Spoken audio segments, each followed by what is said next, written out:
One of the easiest vegetables to grow in your garden that the deer don't like, takes full sun, and is great to plant with your children is garlic. We're in the fall when the vampires are coming out, so you better plant it now so that you can protect your house. I'm just kidding. It is recommended to plant them in the fall. Sometime after Columbus Day is usually when you plant. So the first thing you want to do is figure out your location. Full sun. So I'm planting these garlic cloves today right here at our Chelmsford location. We have a slope right here to the back side of the property, right adjacent to 495. And it's in a great location because it gets that southern location. And I'm doing this for my staff. So they're gonna have lots of garlic next year and they're gonna be thanking me. Maybe, hopefully. You can plant garlic right up until the ground freezes. So if it's January and the ground is still workable, have at it. It's not going to be a problem. But the best thing to do is try to get it in the ground anytime after Columbus Day while the ground is still workable.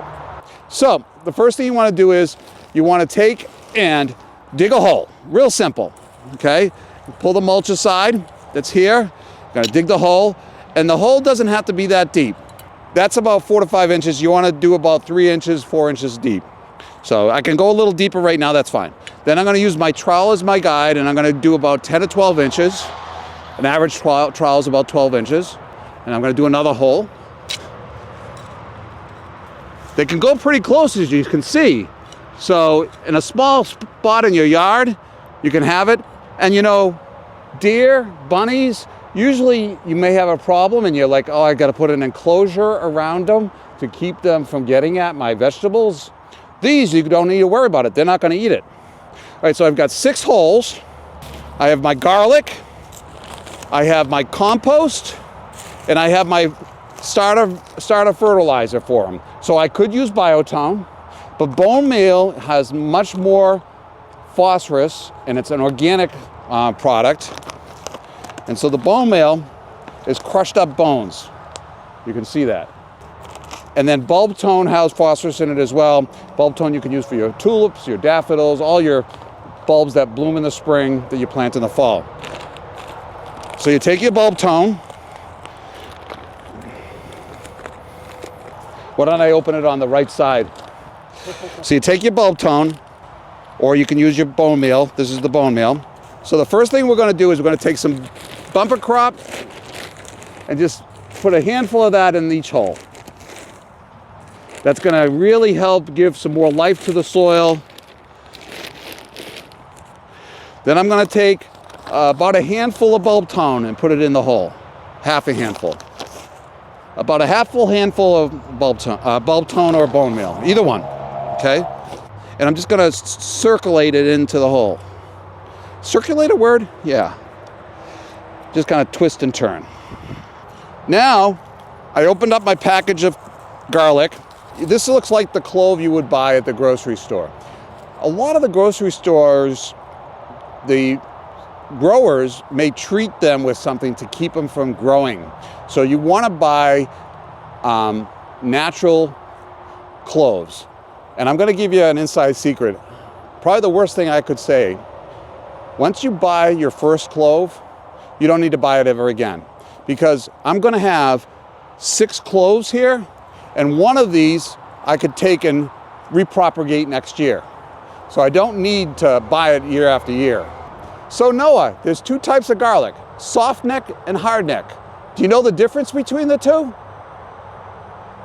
One has a soft neck and one has a hard neck. Ha ha ha ha! This is the neck, and literally this is a soft neck. So what happens is when the leaves come out and the stems, it's very soft and pliable, whereas the hard neck is a very stiff, almost branch, if you will, and then the leaves on top of that. So all you do is you take and you peel off one of the cloves and you place it in the hole. It's so simple, your little 3-year-old child could just do this on their own with you. This one's got 2 cloves, so I need to do one here and one here. Just make sure the bottom is on the top and the top is on the bottom, because then it's going to do this little J-hook thing when it's going to start to grow, okay?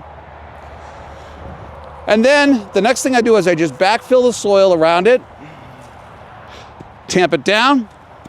I'm going to water it slightly just to kind of get any moisture in around the plant. It's not going to grow per se, and if it does grow, because we have a warm fall, it's not going to die through the winter if some of the green is showing in the top in November or December.